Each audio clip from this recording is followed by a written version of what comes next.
আমরা জানি আপনাদের যে আলোচনা এখানে উপস্থাপিত হয়েছে, প্রত্যাশা অনেক, কিন্তু সীমাবদ্ধতা তার পাশাপাশি অনেক দীর্ঘ। আমি প্রথমে আপনাদের কাছে কৃতজ্ঞতা জানাতে চাচ্ছি যে নারায়ণগঞ্জ 5 আসনে আমাকে আপনারা চতুর্থবারের মতো আমাকে নির্বাচিত করেছেন। এই জন্য আমি আমার নিজের পক্ষ থেকে, দলের পক্ষ থেকে এবং পরিবারের পক্ষ থেকে আপনাদের সকলের কাছে কৃতজ্ঞতা জানাচ্ছি।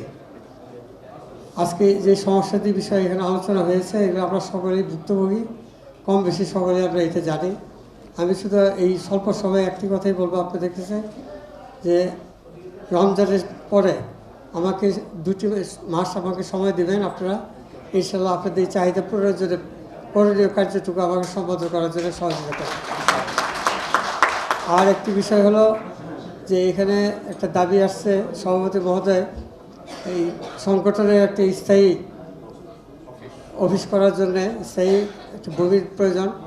আশা করি আপনারা আমার পূর্ববর্তী সময়ে আপনারা লক্ষ্য করে থাকবেন যে নারায়ণগঞ্জ কলেজ বলেন বা কদরসি কলেজ বলেন বা নাতি সুবের হাসপাতাল বলেন, এগুলো কিন্তু সকলেই আমরা সরকার থেকে আমরা নিয়ে আসছি বরাদ্দ। এগুলো কখনো আমাদের নিজস্বতায় ছিল না। তো হচ্ছে এই বিষয়টা আমার অত্যন্ত আমার জানা আছে যে কীভাবে সরকার থেকে এগুলা নিয়ে আসতে হয়। তবে আপনি অনুরোধ থাকবে যে আপনারা একটু দয়া করে ভূমি মন্ত্রণালয়তে একটু খোঁজ নিয়ে দেখবেন যে এরকম কোনোখানে আমাদের পরিত্যক্ত সম্পত্তি নারায়ণগঞ্জের মধ্যে আছে কিনা যেখানে আমাদের এই প্রতিষ্ঠানটিকে স্থায়িত্ব দেওয়া যেতে পারে। আমার নকদ নিয়ে আসবেন আপনি, ইনশাল্লাহ বরাদ্দের জন্য দায়িত্ব আমার থাকবে, আমি আপনাদের কথা। আর এই নগরবাসীর যে বিষয়টা আছে চাহিদা পূরণের বিষয়, আপনারা জানেন যে এই সিটি কর্পোরেশন হওয়ার পর থেকে আমাদের বিএনপি সরকার কিন্তু কখনো এই মতো ক্ষমতাসীন ছিল না। অতএব নগরবাসীর যে চাহিদা এটা পূরণ করার জন্য কিন্তু আমরা কখনো ক্ষমতাবান ছিলাম না। আজকে আমাদের সেই সুযোগ আসছে, ইনশাল্লাহ আপনাদের দোয়ায় আমরা সেটা কার্যকরভাবে আপনাদের উপস্থাপন করার জন্য সচেষ্ট থাকবো। এই দৃঢ় বিশ্বাস আমরা আমার উপরে আস্থা রাখতে পারি। আরেকটি বিষয় হলো যে আমাদের এই সমস্যাগুলি সমাধান করার জন্য আসলে এই বিচ্ছিন্নভাবে বিক্ষিপ্তভাবে কোনো আলোচনায় আমরা সমাধান আনতে পারবো না।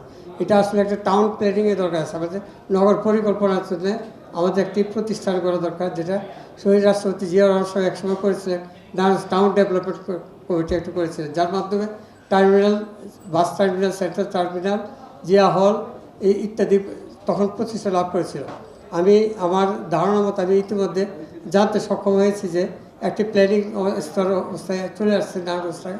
আমরা আশা করি নগর পরিকল্পনার বিষয়টিকে সমন্বিত করে আমরা আমাদের যেহেতু প্রশাসক এখন আমাদের দলীয়, সিটি কর্পোরেশন প্রশাসক যেহেতু আমাদের দলীয় এবং সরকার আমাদের নিজস্ব, অতএব আমি যেহেতু আপনাদের জনপ্রতিনিধি, আমাদের সমন্বিত প্রচেষ্টার মাধ্যমে ইনশাল্লাহ আস্থা রাখতে পারেন এগুলো সমাধান করার জন্য যতটুকু সাধ্যে আসে এত জবাবদিহিমূলক পর্যায়ে আমি নিতে সক্ষমতা রাখি।